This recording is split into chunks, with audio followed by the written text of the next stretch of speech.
दिल्ली की सरकार जो है आम आदमी पार्टी चला रही है इस समय। केजरीवाल जी चीफ मिनिस्टर हैं और मोदी जी भारत सरकार चला रहे हैं, होम मिनिस्टर अमित शाह जी हैं। तो ये सारे के सारे लोग दिल्ली में ही बैठे हैं। लेकिन पिछले 5 साल से, 4 साल से, 3 साल से, 2 साल से, हर साल ये सिर्फ कहानियां सुनाते हैं और अंत में ये होता है कि दिल्ली के अंदर जो वायु प्रदूषण है सर्दियों में जो आता है उस पर कोई कंट्रोल ना होता है, ना ये लोग करने की चेष्टा भी करते हैं। दिल्ली एनसीआर में जो ऑड इवन का ये लोग ड्रामा चलाते हैं ये तो बेकार हो चुका है। ऑड इवन से कभी कोई फायदा नहीं हुआ क्योंकि इसका असर ही बहुत कम होता है। दिल्ली एनसीआर में जो ऑड इवन का ये लोग ड्रामा चलाते हैं ये तो बेकार हो चुका है। ऑड इवन से कभी कोई फायदा नहीं हुआ क्योंकि इसका असर ही बहुत कम होता है।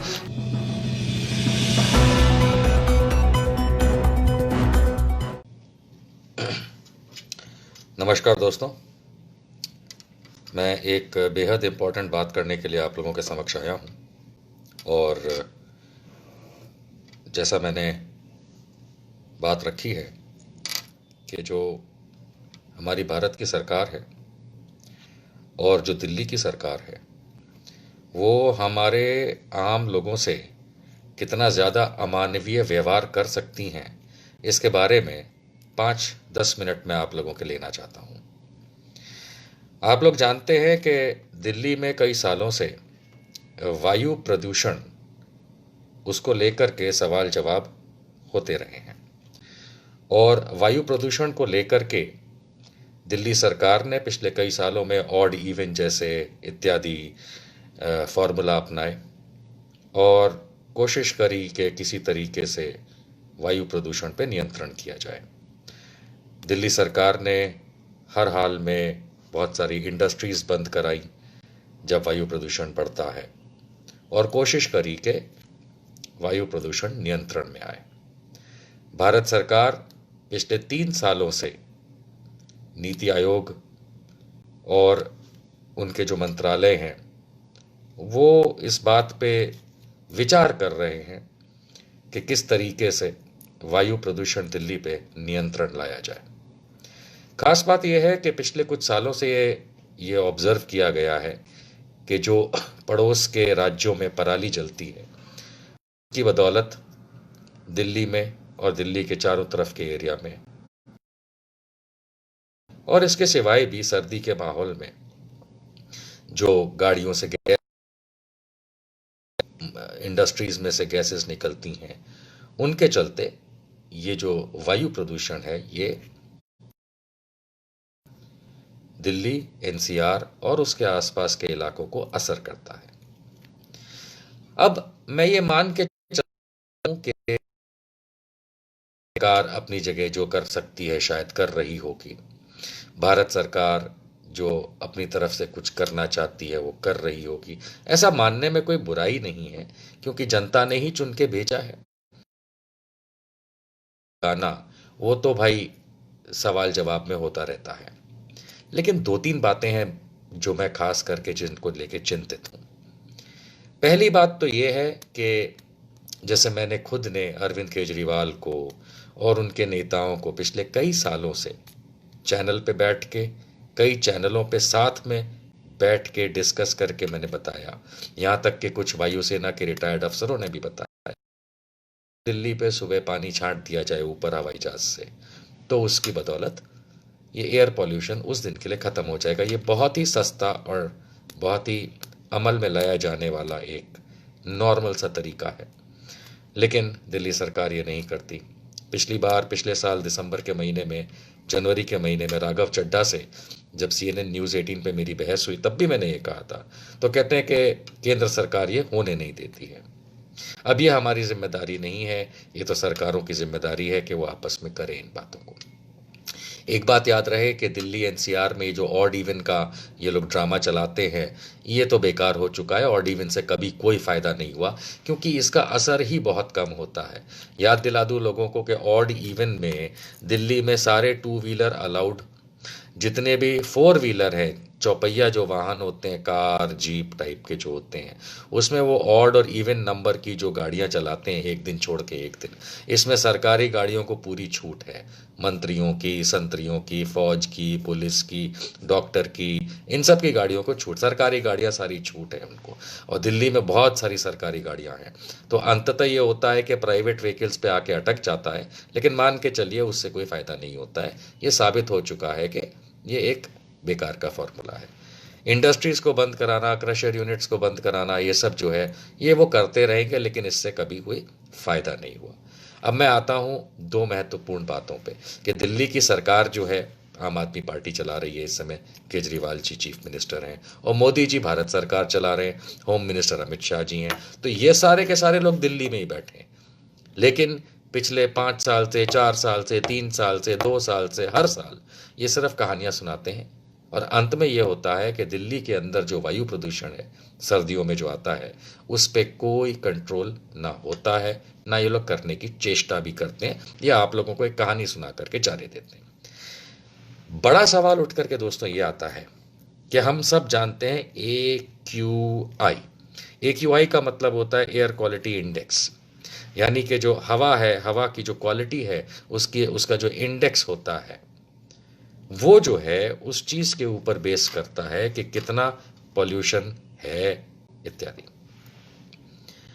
अब हमने देखा है कि पिछले साल का अगर हिसाब आप खुद जाके देख सकते हैं कि दिल्ली के कई इलाकों में, शाहदरा हुआ, सराय काले खां हुआ, कनॉट प्लेस हुआ, इंडिया गेट हुआ, पालम हुआ, एयरपोर्ट हुआ, धौला कुआं हुआ, ऐसे कई जगहों पे वो लोग अपने सेंसर लगाते हैं जिससे AQI की रीडिंग आती है। इस समय जबकि अक्टूबर 2020 खत्म भी नहीं हुआ है, इस समय लेटेस्ट मैं आपको बताऊं कि दिल्ली का जो AQI है, एयर क्वालिटी इंडेक्स, वो 300 से 400 के बीच में चल रहा है ऑलरेडी। ये खाली आप फिगर्स पे ध्यान दीजिएगा, क्योंकि आप जब पढ़ेंगे इसके बारे में तो आपको पता चलेगा कि मैं क्या बता रहा हूं। वैसे 300 और 400 के बीच में इस समय दिल्ली में हवा का AQI चल रहा है, यानी कि वो एक बहुत ही खतरनाक पोजीशन पे ऑलरेडी आ चुका है। और ये अभी नवंबर और दिसंबर और जनवरी में इससे कहीं ज्यादा, कई गुना ज्यादा ये और खराब होगी। अब ये बात मैं क्यों कर रहा हूं आप लोगों से, क्योंकि मैं आपको उदाहरण देता हूं और आप ये लोग वेरीफाई कर सकते हैं, मैं वेरीफाइड इंफॉर्मेशन देता हूं। ऑस्ट्रेलिया हो, इंडिया हो, अमेरिका हो, कोई भी देश हो, उसमें जो हवा का क्वालिटी होता है वो तो हम इंसानों के लिए सेम है।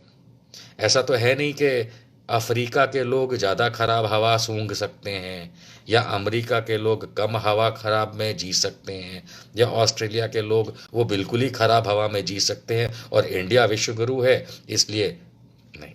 यहाँ पे एक बात याद रखें कि इंसानों के लिए, जानवरों के लिए जो एयर क्वालिटी इंडेक्स है उसका मापदंड समान है पूरी दुनिया में कि इतने से इतना होगा तो अच्छी हवा, इतने से इतना होगा थोड़ी खराब, और खराब, ज़्यादा खराब। और अगर आप ऑस्ट्रेलिया का एक डेटा निकाल के देखेंगे, अभी भी चेक कर सकते हैं, अगर ऑस्ट्रेलिया की वेबसाइट पे जाएंगे, government of Australia, New South Wales की, तो उसमें, क्योंकि भारत सरकार तो ये सब दिखाने से रही, अगर एयर क्वालिटी इंडेक्स 200 या 200 से अधिक होता है, यानी वो उसको हैजार्डस कैटेगरी में डालते हैं। हैजार्डस मतलब भय की कैटेगरी। आपने वो बिजली के खंभे देखे ना बड़े वाले, जिसमें भय लिखा होता है, डेंजर, हैजार्डस, भय, खोपड़ी और ऐसे 2 हड्डे बने होते हैं, यानी कि भय है, इससे जान जा सकती है, वो होता है हैजार्डस कैटेगरी, यानी भय की कैटेगरी। और मैं याद दिला दूं दोबारा कि भय की कैटेगरी जिसमें जान जाने का खतरा होता है वो है 200 या उससे ज्यादा AQI, हवा का AQI। आज अक्टूबर के महीने में दिल्ली में, NCR में, दिल्ली का बता रहा हूं, 300 से 400 है, ये तो कई गुना बढ़ेगा। तो जब 200 पे हैजार्डस, भय की परिस्थिति आ जाती है, यानी कि इंसानों की मौत हो सकती है उस हवा से, तो आज की तारीख में दुगना हो चुका है दिल्ली के अंदर, क्योंकि 400 का मापदंड आ रहा है। क्या करना चाहिए इन सरकारों को? अगर आप पराली नहीं संभाल सकते, अगर आप एयर पोल्यूशन नहीं संभाल सकते, क्या करना चाहिए? मैंने पिछले साल भी कहा था दिल्ली की सरकार को, दिल्ली खाली कराओ।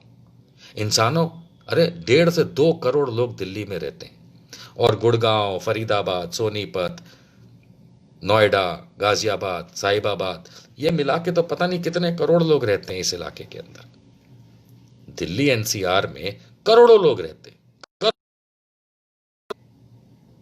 अगर मान लीजिए कि उदाहरण के तौर पे 3 या 4 करोड़ लोग, इस पूरे 3 करोड़ लोग गिन लेते हैं कि दिल्ली, गुड़गांव, फरीदाबाद, सोनीपत, सोहना, मानेसर, नोएडा, गाजियाबाद, साहिबाबाद, अगर ये सब मिला करके 3 करोड़ लोग रहते हैं, और इस समय दिल्ली के अंदर AQI हैजार्डस जो होता है 200, उससे भी दुगना है, भय की सीमा से भी दुगना है, यानी 400 पे है, और ये कई गुना बढ़ेगा अभी।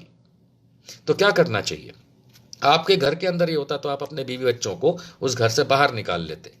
भगवान ना करे, लेकिन अगर किसी के घर में आग लग जाए और अंदर धुआं भर जाए, तो आप क्या अपने बीवी बच्चों और परिजनों को आप उसके अंदर रखेंगे? नहीं, आप उसको उससे बाहर निकाल लेंगे। माल सामान की जो भी हानि होगी देखी जाएगी, लेकिन आप घर से बाहर इसलिए निकालेंगे ताकि दम घुटने से, उस धुएं की वजह से आपके परिजन या इवन पड़ोसी, उनकी मौत ना हो। लेकिन हमारी सरकारें, दिल्ली सरकार और केंद्र सरकार, मोदी जी और केजरीवाल जी की सरकारें, ये आज अक्टूबर के अंदर भी जब 400 AQI हो चुका है, यानी कि भय की सीमा से दुगना, तो दिल्ली क्यों नहीं खाली कराते? पिछली बार हमसे पूछा था सुधांशु त्रिवेदी ने, भारतीय जनता पार्टी के मेंबर ऑफ पार्लियामेंट और राज्यसभा MP ने, कि निशांत जी क्या बात करते हो, खाली करा के कहां ले जाएंगे? ये हमारा काम है सोचना क्या? मोदी जी से मेरा सवाल है, केजरीवाल से सवाल है, करोड़ों लोग को मरने दें। बच्चों को कितनी बीमारियां होंगी किसी को फर्क नहीं पड़ता। गर्भवती महिलाएं हो, नॉर्मल महिलाएं हो, आदमी हो, बकरा हो, बिल्ली हो, और मोदी जी का फेवरेट गधा हो, घोड़ा हो, हाथी हो, सबको मार रहे हो। क्यों? इसीलिए इस देश के अंदर कोरोना वोरोना तो छोड़िए, ये तो ड्रामा करते हैं मेरे ख्याल से, उस पर राजनीति ज्यादा होती, काम कम होता है। लेकिन जिस तरीके के ये हालात हैं, और ये और बदतर होते जाएंगे रोज बरोज, आप लोगों को दिल्ली और NCR खाली कराना चाहिए। कहां लेके जाना चाहिए ये आप लोग सोचें। लगेगा ना बड़ा बेवकूफानी बात, लेकिन मैंने जो बताया कि घर में अगर आग लगती है और धुआं भरता है तो आप सब लोग बाहर आ जाते हैं। तो जब दिल्ली और NCR की ये परिस्थिति है कि यहां पे जो AQI है वो भय की सीमा से कहीं गुना बढ़ चुकी है और आगे और जाएगी, तो इस गैस चैम्बर के अंदर माननीय सुप्रीम कोर्ट को भी कुछ कदम उठाने चाहिए और दिल्ली और NCR खाली कराना चाहिए। मैं नहीं जानता कहां लेके जाएंगे आप, या आप सरकार में बैठे हैं, आप लोगों का काम है। ले जाइए हर एक को बाहर, क्योंकि हमारे संविधान में जीवन जीने का अधिकार हमको दिया गया है, और ये सरकारों का काम है इस गैस चैम्बर से बाहर निकालने के लिए। और नहीं तो केजरीवाल, सिसोदिया, मोदी और Shah, get out of my country. तुम लोग इस देश में रहने लायक नहीं हो। रूल करना तो बहुत दूर की बात है, रहने लायक नहीं हो, क्योंकि तुम ऐसे गैस चैम्बर में लोगों को मार रहे हो। सोचिएगा। जय हिंद।